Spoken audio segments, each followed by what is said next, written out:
I'm pleased to introduce to you Christy Surface is a building administrator, and Tanya Weaver is the district superintendent, and they're going to join us today to talk a bit about multi-tiered systems of support from a smaller district perspective.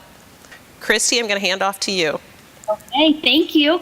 Well, good afternoon, everyone, and thank you so much for joining us today. Although we can't see you and you can't see us, it's safe to assume that I'm sure there's hundreds of people in the audience, so thank you all for coming today. I have our superintendent, Mrs. Weaver, with us. We're going to go ahead and introduce ourselves. Does this sound okay? And I'll let Mrs. Weaver go ahead and introduce herself and let you know basically how she became our superintendent. Yeah, so good morning, everyone, or good afternoon, actually. We're excited to be able to share this with you virtually. Technology is amazing, and so it's great to be able to connect with you. My name is Tanya Weaver, and I am privileged to serve as the superintendent of the Garrett Kaiser Butler School Corporation. And just a little bit, we'll talk more about our school district, and you can learn that. But I've been with our district for about 29 years. I've served as a teacher, literacy coach, and then an administrator in several different aspects. So I'm pleased to be with you today. I'm sorry that our teachers aren't able to be with you, but Mrs. Surface will talk a little bit more about them as well and their commitment to education at GKB.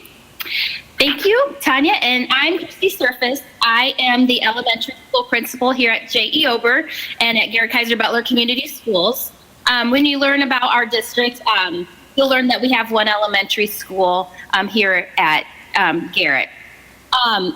This is my 19th year at Garrett Kaiser Butler. I've served as a high school business teacher.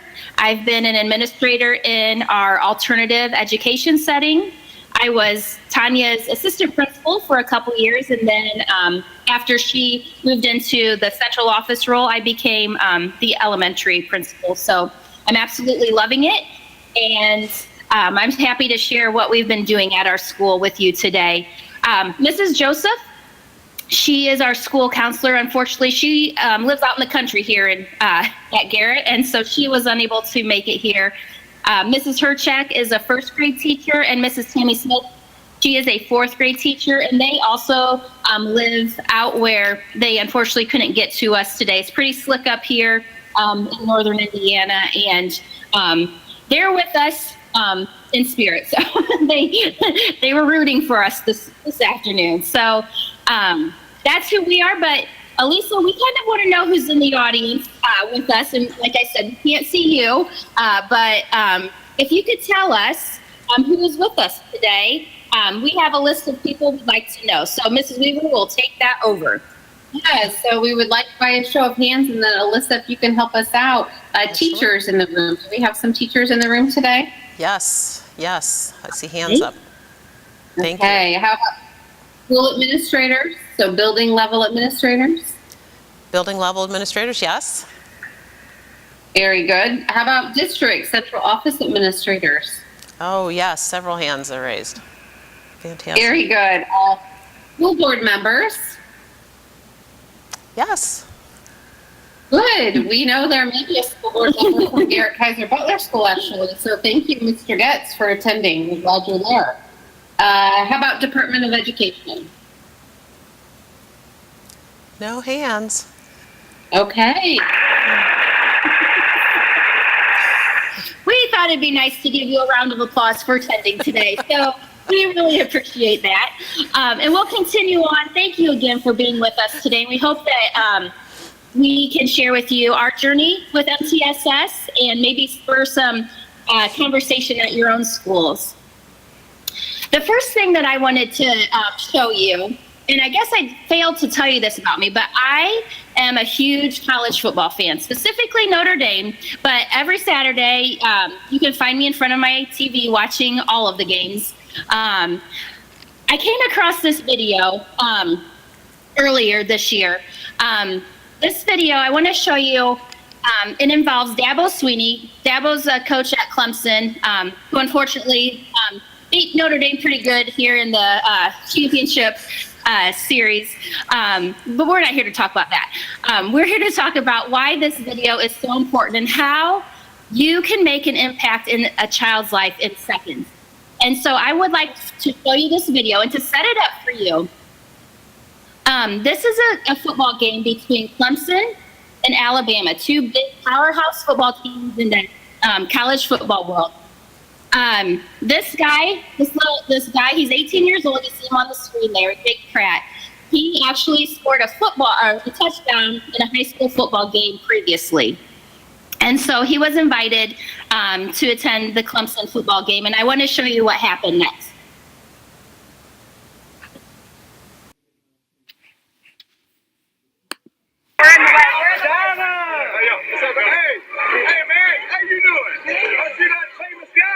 Hey, I'm so glad to meet you. Thank you. Yeah. She great? Yeah, you know I'm a fellow pastor. Yeah. We don't like them rebels. You're a rebel. Yeah. You tell Buddy Anderson I say hello. Okay. Thanks for coming today. You look good in orange. Thank you. All right. Have a great day. You too, Tyler. You're welcome.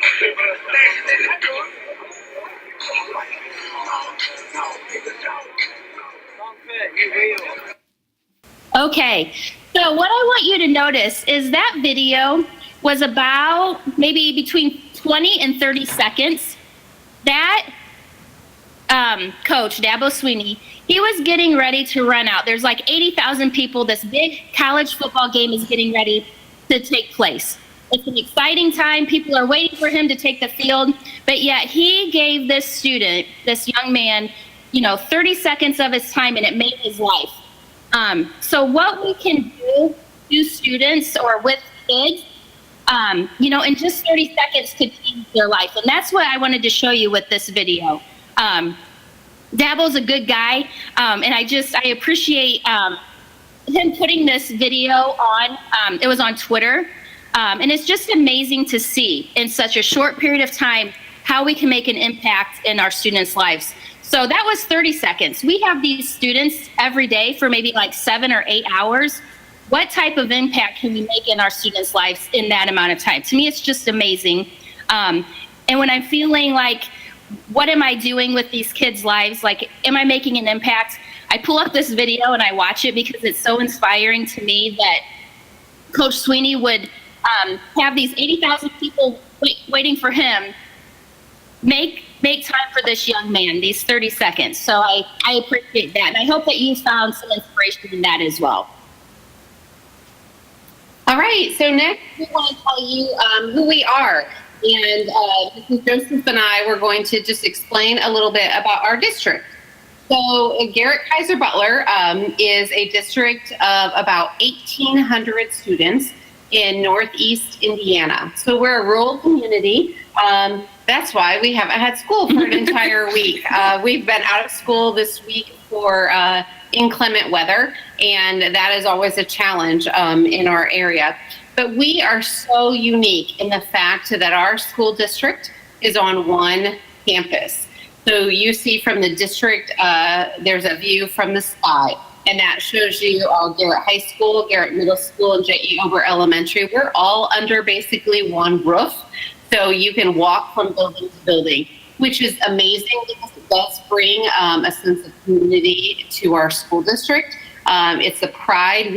Our district is actually located right in the middle of town in our small town. Our small town has a little over 6,000 people who live here. And so one of the things that we say is our school is our community, and our community is our school, because we are really literally right dab in the center of that community and receive an incredible support. And so our district also, I said we have 1,800 students. We have about 50% free and reduced lunch. Our diversity is really that social and economic diversity. As far as other types of diversity, we have a very small English learner population, and so we're excited about that. We intentionally thought about the implementation of MTSS and wanted to be very, very purposeful and very intentional in our work and determining how we would roll that out across a small district. And so what we decided to do was to really look at J.E. Ober Elementary School. And, you know, Mrs. Surface here is the principal of that school. There's about 755-ish kids, float between that and about 770 kids, just up or down depending on the day. We do have a lot of transient students that come in and out of the school in the district. And so in our intentional decision making, we focused on implementing an MTSS at the elementary, with the goal and the hope of looking at, again, how can that transfer to the middle school level? And then how will that transfer to the high school level? One of the really beautiful things that happens in a small district is teachers talk and teachers know each other. And so what happens is the conversation about MTSS in our administrative meetings and our faculty meetings then translate to those other individuals in the other buildings. Right now we have amazing things happening at J.E. Ober, but we have some things that are trickling into Garrett Middle School with MTSS and support that's being provided. And the same goes for the high school. Our full intention is to implement MTSS across our entire district for all 3 of our schools, involving all of our teachers. And so that's a little bit about that, but we want to really get into the journey that J.E. Ober has been on and what that impact looks like. So I'll turn it over to Mrs. Surface to share that. Okay, thank you, Tanya. And so I thought it'd be nice to go on a little journey. I was hoping to journey to Indianapolis today to present this, but obviously that didn't happen. So the journey, like Elisa said, and you've recognized now, is virtual.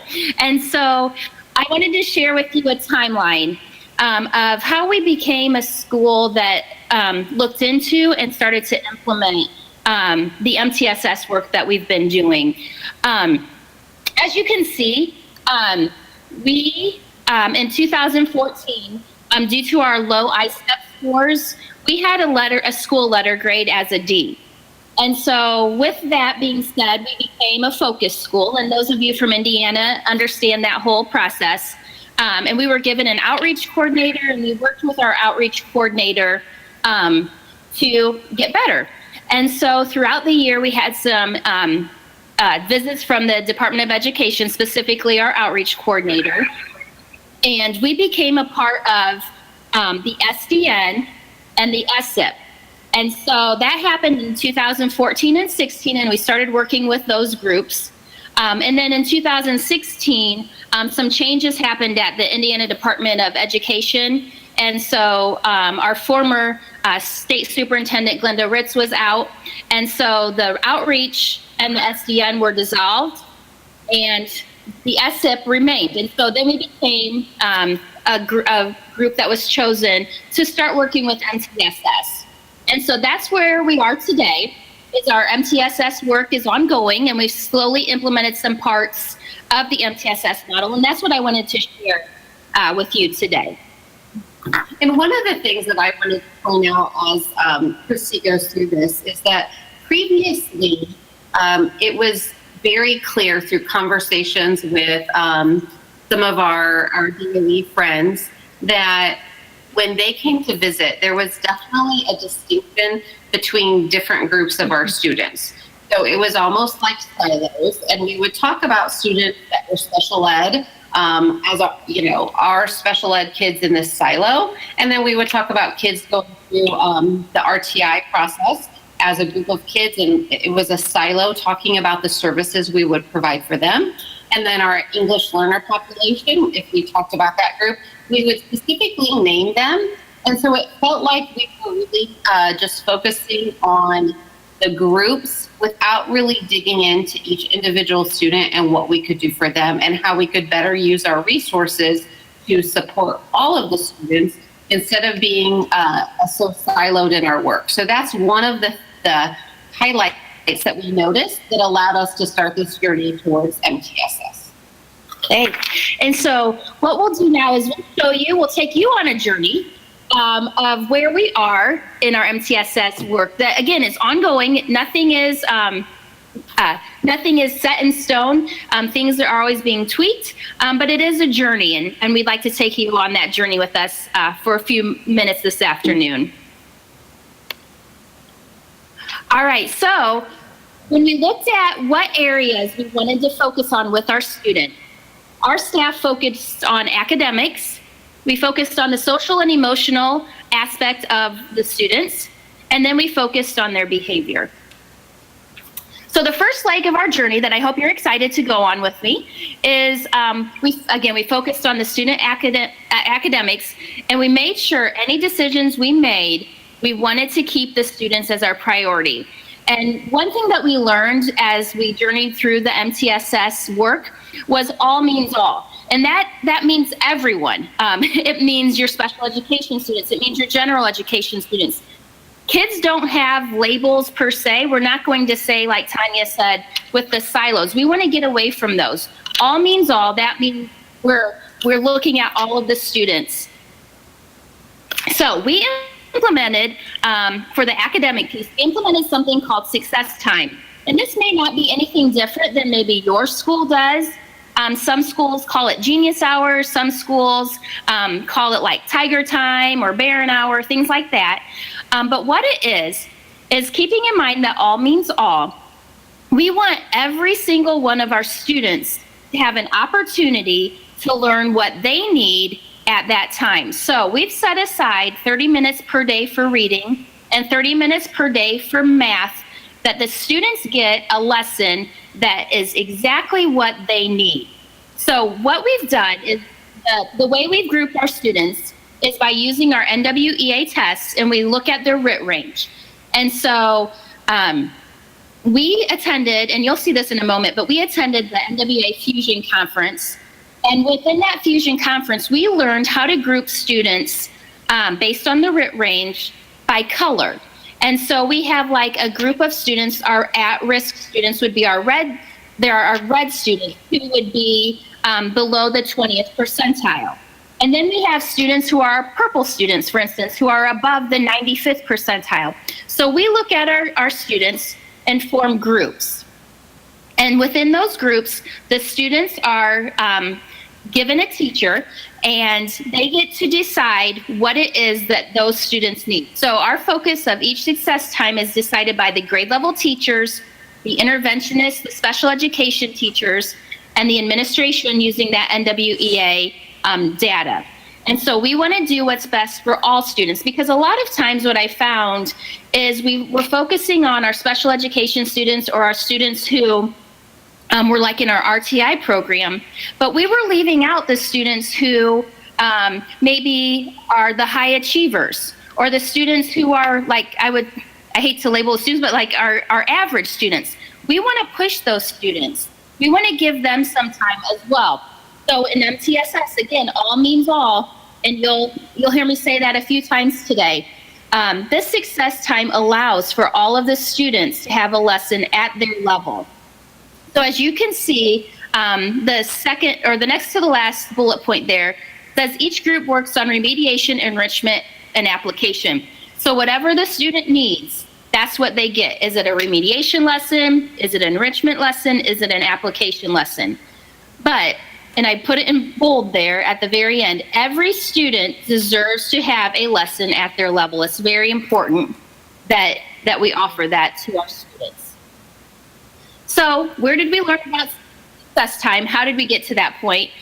So what we did is we attended the Focus on Inclusion conference there in Indianapolis that the Indiana IEP Resource Center puts on, which is an amazing conference.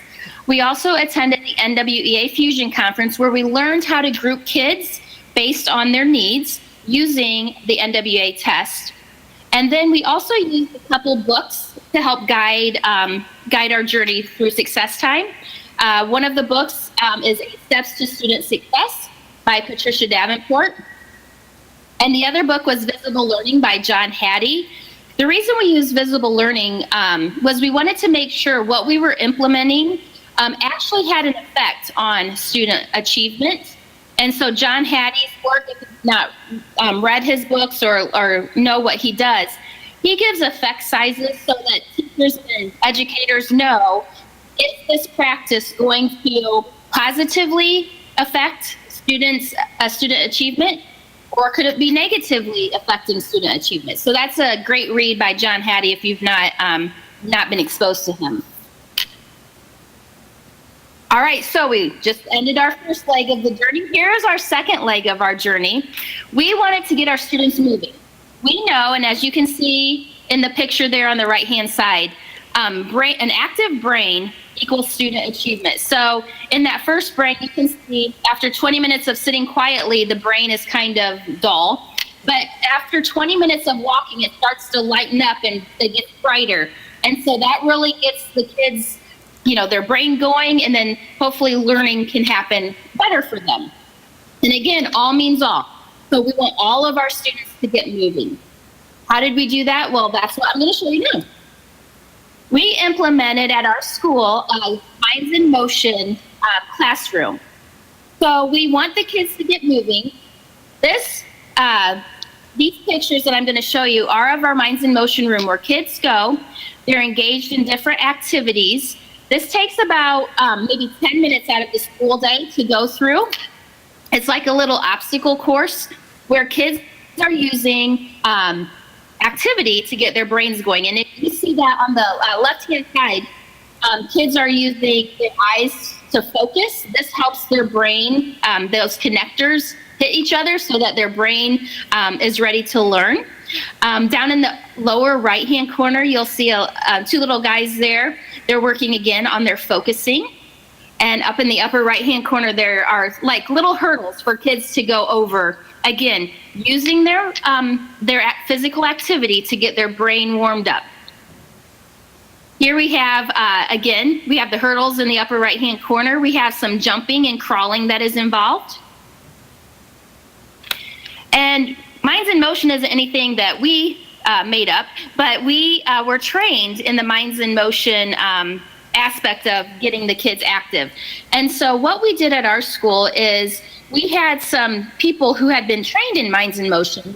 And so we used a train the trainer approach. So those teachers then trained others. But one cool thing we did was we got the students involved.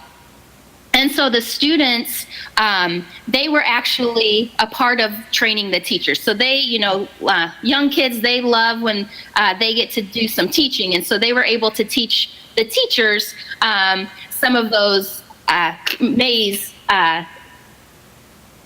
activities that they were doing. We also use the Minds in Motion website. And then there's a Minds in Motion maze handbook that we use. We have a teacher, Mrs. Boroff. She's one of our reading interventionists, and she is in charge every week of changing the maze around because we don't want it to get, the monotonous of, okay, I'm doing the same thing each time. But the maze changes, and so it works on different, parts of the brain, or gets them fired up in a different way. So I've had feedback from teachers and students. One little guy in second grade, after he went through the Minds in Motion room, I saw him in the hallway and he goes, "Wow, Mrs. Surface, I am definitely ready to learn now. I wasn't before, but now I'm ready to learn." And so that was exciting for him, to tell me that. And it was exciting for me to hear that because I do want to know, is this just something we're doing, or do the kids really feel like it's working? So this is the first year that we've actually had the Minds in Motion room. And it seems to be very, very good. Like I'm interested in how it's going to pan out, in the future, but the feedback I've received has been very positive. So that is our behavior leg of the journey. And then finally, our third leg of our journey this afternoon that we want to go over is that we also believe that the social and emotional well-being of our students is a top priority. And again, all means all. So every single student, we care about them emotionally and socially. We want to make sure that they are well taken care of. And so one of the things that we've implemented at our school, and if you've ever been to the Ron Clark Academy, and I'll talk about this in a second, we've implemented something that he did at his academy called houses. And so all of our students and staff belong to a house. We have 10 houses at our school. Every house has an official name, a meaning, a color, and an official t-shirt that they wear. But also within the house, every student belongs to a room. So we have the house as a big group, but then rooms in the house as small groups. And the reason we felt like this was important is because I was told, when I was teaching in the high school, the principal there, it's something he told me that will always stick with me, is that when students are involved or they feel like they're a part of something, their life's going to be better. And so I want these students to feel like they're a part of something. So every student feels like they're a part of this house. You know what? They're a part of a team. They have an official team t-shirt. They have an official team name. Well, team at our school is a house. So our houses meet twice a month to work on activities together. And so like this month, we're working on Friday, next Friday, we'll be working on making Valentines for veterans, and we'll send those out to our veterans that we know here in our town and our surrounding area. But we want to teach kids empathy. We want to teach kids caring, how to be responsible, teamwork. We just want them to use houses as a way to belong, but then also some of the non-academic things that we want to teach them. Like I said, we want to teach them to be caring individuals and responsible and respectful, things like that. Another thing that we've done with our houses is that we have each house tied to a community group to encourage philanthropy. So, for instance, we have a red house called Paduli, and Paduli means caring. And so their house is working with the Red Cross to raise money for various things that the Red Cross would have to donate to. My house is the gray house. It's called Diligencia, and we meet Perseverance. And we don't actually have a community group, but this year our students in our house wanted to create a food pantry for our students at school. They said to me, Mrs. Surface, we understand that there's some students at our school that go home and don't have food at their house. We want to do something about it. And so this school year, we've been working to get a food pantry set up for our students so that they can take food home with them. So again, we have 10 different houses.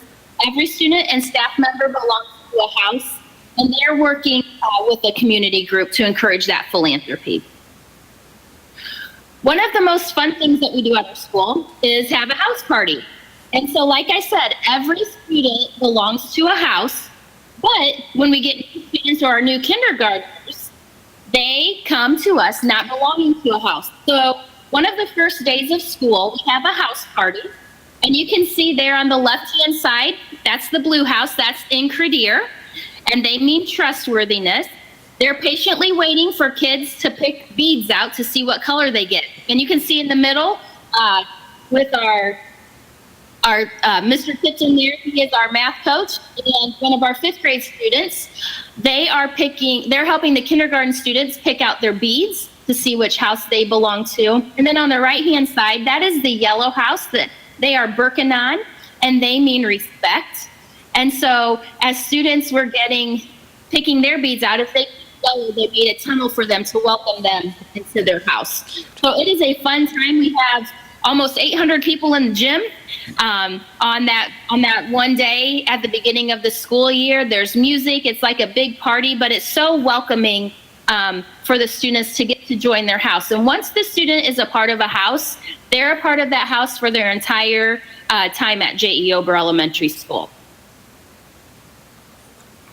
Next, like within our house, like I said, we want to teach kids about caring and empathy, things like that, but we also want to teach them about being a team. And we do team activities when it's nice out. Obviously, if we had school today, we wouldn't be outside with our kids doing these team activities, but you can see there, we worked with some team building when it was nice out this past fall.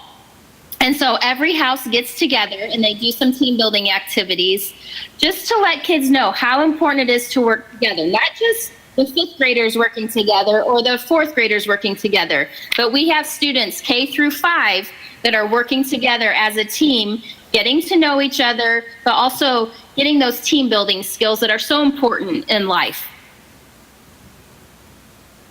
So how we came up with our social and emotional houses, for instance, as like I said, we attended the Ron Clark Academy in Atlanta, Georgia. And if you've never been there, and your school might have some extra money to maybe to send you to Ron Clark Academy, it is like literally life-changing. It is so inspirational. It's just, I can't describe it. It's one of those places you actually have to go to. It's an experience. But it's amazing. We also did 2 staff book studies, 2 books that Ron Clark wrote, The Essential 55 and Move Your Bus. And then previously, our staff was trained in character counts. So we wanted to connect our character counts training with our social and emotional houses. And so putting those together creates not only these houses where kids are a part of a team, but it also keeps in mind all of the character counts work that we've done here as a school. Is there anything you want to add? Okay. So one of the things that I wanted to just add is I hope you can see from Christy's conversation, and she has been working with her staff to really be very intentional about each of these pieces and to be very intentional to make sure that they follow the motto, all means all. So that's really been the focus of the academic piece. How can we do that to make sure that we impact all kids, and we use all of our staff to do that? With the behavior and the social emotional piece, the same conversations happen in order to be very intentional in the work and going along with that all means all. So none of this happened just by chance. None of it happened just as, oh, we went and saw this cool program, so we want to implement it. It really took very thoughtful, intentional work on behalf of Mrs. Surface and all of the teachers at J.E. Ober to make this kind of environment happen for our kids. So I can't say enough how proud I am of J.E. Ober and Christy and the work that the teams are doing. So Christy's going to share some next steps, because as she said, it's never over. We never have reached where we want to be. It's continuous improvement, continually looking at how can we better support all of our students, and what does that look like going forward. Okay, well, thank you. And so with our academic piece, like I said, we do the success time. We feel pretty good about success time, but we want to tweak that a little bit. So we're going to continue working on the success time piece. But we do have several different steps that we want to take for behavior and the social emotional piece for our children. Our behavior, we want to have some after school groups because again, we have our houses that kids are a part of a team and they can be a part of a group. But, you know, anytime you can provide any after school groups for kids, and they could be things like tutoring or art club or technology club, things like that. We just want kids to feel like they're a part of something. This could help with the behavior and how they may act at school. Right now we have what's called Fine Arts Buddies. And so our fine arts team, like our specials, as we call them in elementary school, they have some time where away from their plan time, they have this extra time where they're not working with students. And so we talked about having this Fine Arts Buddies program. So students are paired up with one of our fine arts teachers, and it's this time that the student who may be an at-risk student or who may have been having a rough time at home or just, you know, really has a rough life outside of school, our fine arts teachers are paired up with these students, and they can play games with them. They could help them with any homework they may have. They could help them with classwork, things like that, or just to be a listening ear. Because as you know, for young kids, and actually for any kids, the more adults and positive influences they can have in their lives, the better for them. We also want to get into the tracking of behavior so that we know where we're falling short of helping the students. So that's another piece we want to get in place for our school. And then finally, we want to grow our minds in motion. So you saw our classroom. We'd love to have some minds in motion pieces out in the hallways. So right now, you know, probably the same as if you're in an elementary school. You might walk in a straight line and that sort of thing, but it would be awesome to have maybe like a hopscotch in your hallway so that the kids could hop down the hallway for, a few squares. We also want to grow it to outside for at recess time too, so that students are moving out there as well. Our recess is pretty fun. I have recess duty for 5th grade, and I actually like it. And so outside is fun for kids, but sometimes they look to not have much to do maybe. And so, we would like to paint maybe some yoga mats on the ground and give them some yoga poses to do, or, foursquare, or just different lines to run across, different things like that. Again, these are all just next steps, things that we have in mind that we want to continue to brainstorm about. Then we have our social and emotional steps that we want, our next steps we want to do. Right now we have a partnership with the Bowen Center, which if you're not familiar with the Bowen Center, it's a mental health facility, like a counseling place for students, parents to go to. With our partnership, we were lucky enough to get a grant from the United Way that helps fund our partnership. And every J.E. Ober student gets 2 free sessions at the Bowen Center. And so we can offer that to parents who are maybe having trouble with the students at home, or, if they're having issues at school and the parents just don't know what to do. This is another thing that we can offer, as some help for not only the student, but the families. We'd also like to continue to grow our house rooms. Our rooms are new this year, and so that small group within the house, those are new, and so we'd like to continue to grow that. We'd also like to continue to grow our Big Brothers and Big Sisters program we have here at our school. And then with our house program in general, we want to grow our relationships within that. So looking at how can we grow within the community using our houses, how can we grow here at our school using our house program. So those are the next steps that we would like to do as a school. Like Tanya said, and I've said too, this is a journey. We don't have an ending point yet. And so, as a school, we can always get better and look to see what we can do to help our students. Because again, all means all. We're looking at all of our students, and we're looking at all of them, their academics, their behaviors, and their social and emotional. Good. So I hope through that conversation, you could also see how there's different and additional supports in place for when students do need that extra support in the social emotional area.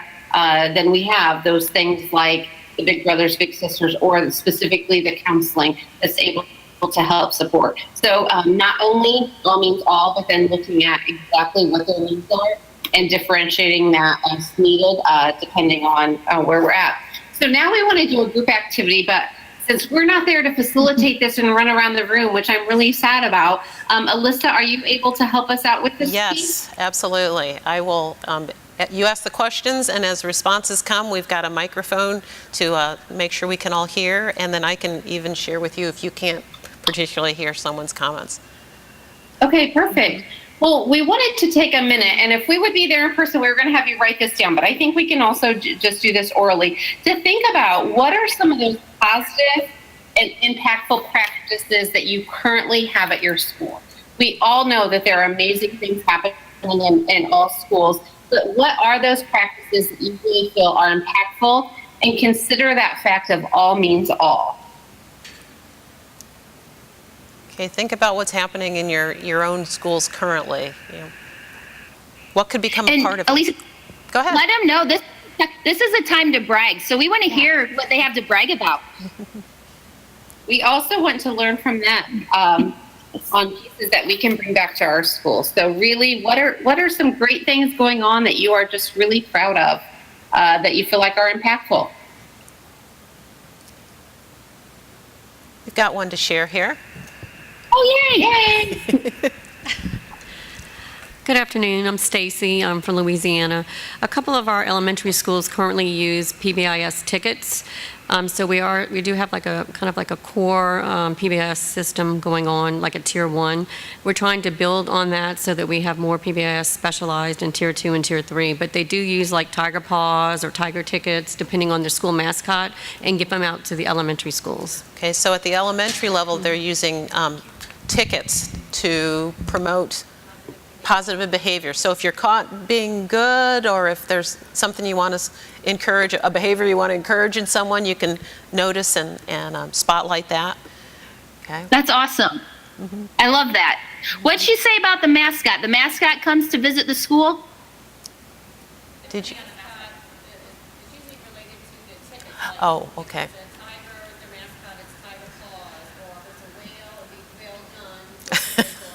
So they link it to the mascot in the building. So it's a job well done if they're whales and or tiger paw tickets if it's That's really neat. nice. Awesome. What else? Anyone doing other others? types of practices that are making a positive impact in your buildings? Another. Great. We have a program called Peaceful School Buses, and the families of the buses meet like once a month or something like that, towards the end of the day with their bus drivers and a facilitator to build a family relationship with the kids that ride that bus, because we're K-12 busing. Oh, that sounds fabulous. They have K-12 busing, and I'm not sure that they can hear everything that you're saying. They have K-12 busing, and then they create families. Each one of those buses has a family, and there's a facilitator, as well as the bus driver, and they Yeah, the bus driver and then some staff member is assigned to the bus, and they meet somewhere in the school, and they talk about behavior and becoming a family, trying to promote positive behavior on the bus ride. Oh, that's brilliant. Having supervised bus. Great, thank you. Anything else? Christy and I, though, we think that's amazing. Taking note. Okay. So if we don't hear anything else, just thinking about, and those practices that were just shared really do sound like that, are all students able to access them, and what does that look like? So the inclusion of everybody sounds great. And then the next thing we wanted to talk about, though, and do was to really identify an area of need that you feel should be addressed at your school. So thinking about, is there an area? Is it the academic piece? And is there something that you would want to take away from that? Is it related to the behavior piece? Or is it more of a social emotional piece? So what area, if you all can think about that individually, or if you're there with a team of people thinking about that, and then as you identify that, are there some barriers that are keeping you from moving forward? So we would like to hear that if anybody's brave enough and willing to share. I see folks jotting things down. Is there anyone willing to share? Identifying an area of need and then subsequent barriers? Oh, we have someone. Thank you. Oh, yay. Good afternoon. My school has a huge need in social and emotional learning. Time and just personnel are the two barriers that are getting in our way. So social emotional learning and the barriers of time and staff. Absolutely. I think we probably could all agree to that one, that there is such a huge need. And we too are trying to figure out how do we get all of the students' needs met, with having the staff that we do. So I think we're all in the same boat with that as well. So thank you for sharing that. Mm-hmm.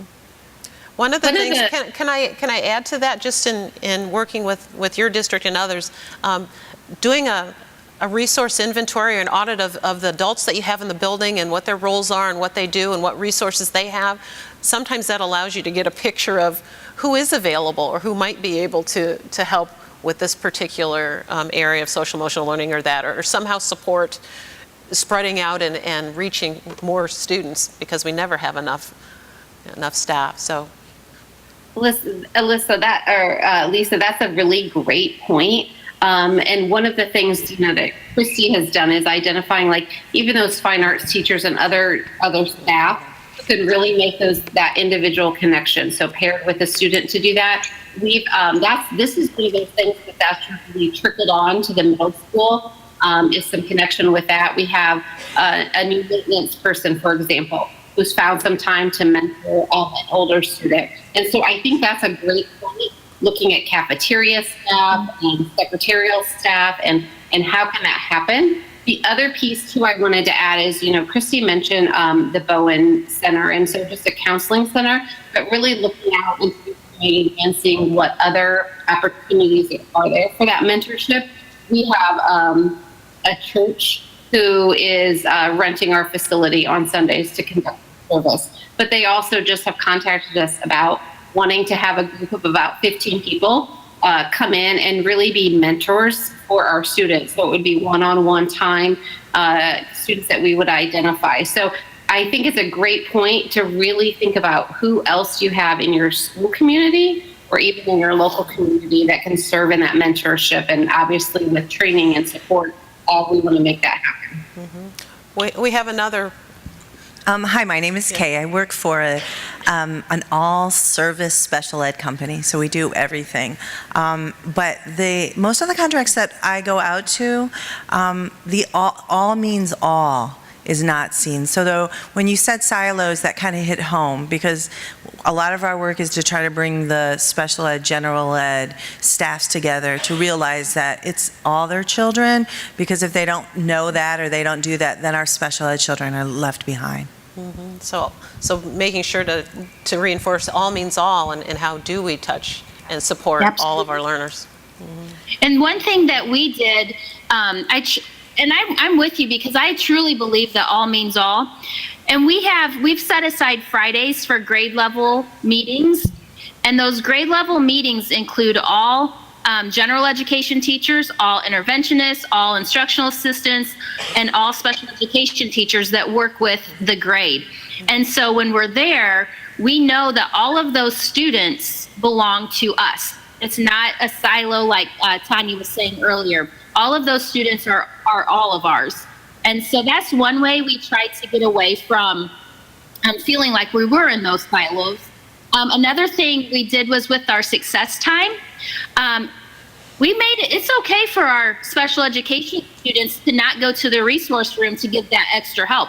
They can get it from someone, that's working at their level. It could be, we may have a resource student who has a special education label.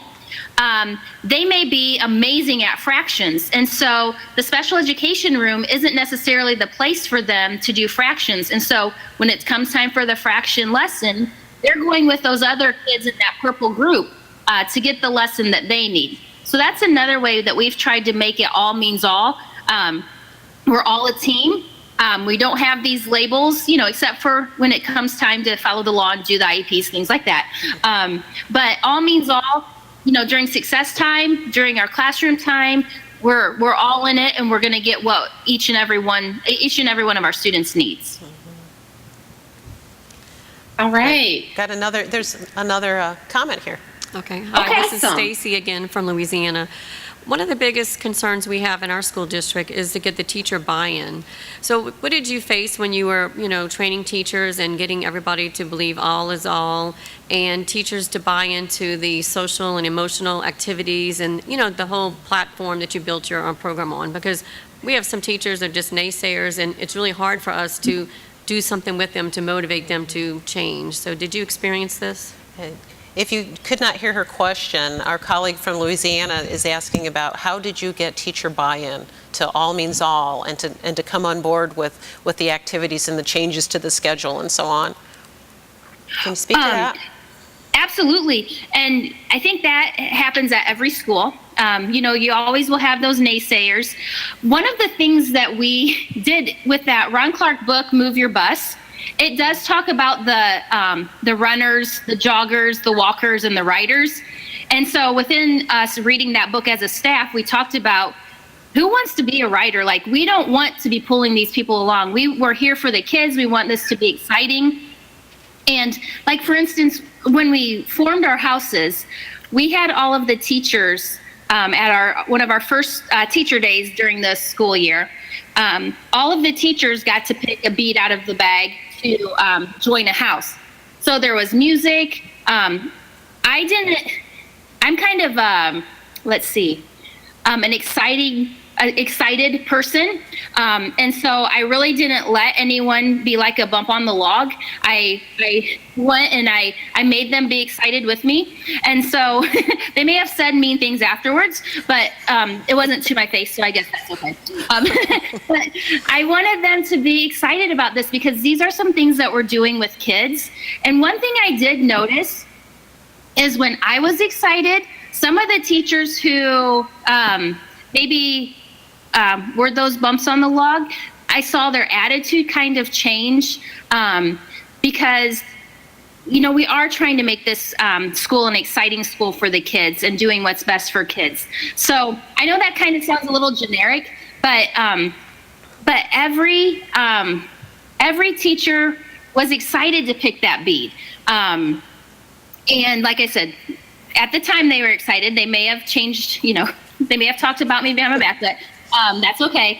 At the time, I saw smiles on their faces. But I think it's important that when you do implement these activities or, you know, whatever you want to do at your school, that I always had advice given. I had some advice given to me from a principal once, and he said, you always want to have some of those naysayers on your team so that when you have that naysayer and the naysayer has bought in because they're a part of the team, they can get those other naysayers on board as well.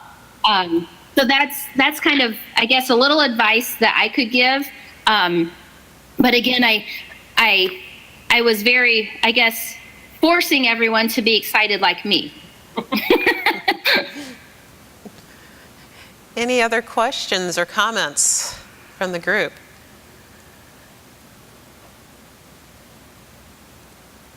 Okay, what else would you like us to know, Tanya and Christy?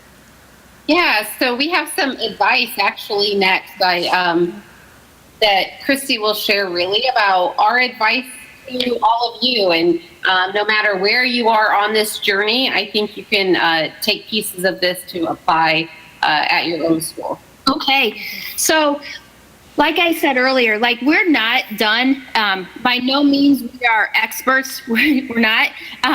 We've been trying this, and I've seen some changes in our staff. I've seen some changes in our students, positive changes. And so our advice to you is if you want to try MTSS or even anything within your school, just start slow and realize that it will take time. Elisa told us when we first started, this could take 10 years. And at first we were like, whoa, are you serious? Because we're a very innovative school district. And so we're used to like diving in head first with like flips and stuff. And so we weren't really used to being slowed down. But we did slow down and things worked out in our favor. So our advice would be to start slow. We also suggest starting small. Pick out one area and then go with it. We picked out academics to start with first, and that was with the help of our outreach coordinator from the Department of Education. So we picked academics, and now we've built on to adding behavior and that social and emotional support. Probably the best piece of advice would be these next two bullets. Always make sure that you keep in mind all means all when you're making decisions. And for sure, always, always, always make sure that the decisions that you're making are in the best interest of the students, which when you're in education, those are probably two things that you do anyway. So that would be our advice to the group there, Elisa. Great, thank you. Are there any questions for Christy and Tanya as we wind down our time together? You've given us a great deal to think about. And this small district perspective actually sounds like it could be a large district perspective too. Yes. Oh, she's going to get the microphone to you so we can all hear. Okay. Thanks, Marcy. One thing I would like to note is thank you for providing this model in your school. it's really nice to see it developing over time. I was curious about your connection with teacher preparation programs in terms of candidates working in your school to gain insights in terms of how you are delivering this program. Okay, so you're asking about if there are any teacher preparation programs that Garrett Kaiser Butler is working with to kind of share this knowledge and understanding of. Are you doing any work with any of the universities or colleges close by? In So Garrett? that's really interesting. We are so fortunate. Probably it's about 30 minutes away. We have a university who has been working with us because, as Christy said, we are a very innovative district and are looking ahead always at what the next thing is we need to work on. And so Purdue University Fort Wayne has been a good partner. So they actually send many of their students here to do field experiences right now in our district. And, we are a small district, but we have 9 student teachers across the entire district. And that's a lot for us. Typically, within the last, probably previous to this, we would have 1 or 2 maybe across the whole district. So that's being noticed. And the conversations that we're able to have with those university staff members has certainly helped them understand where we're coming from. We also are currently working with Purdue Fort Wayne also for an early learning approach to really meeting children, providing developmentally appropriate practices. We are hoping very shortly that because of that partnership will be a model school that they will then partner with to have actually their professors here working with our staff and their students, and to kind of be a little bit of a lab school is the word I'm looking for. So that is underway. Great. And some of the beauty of that is that many of the students that go to that regional campus stay in the area.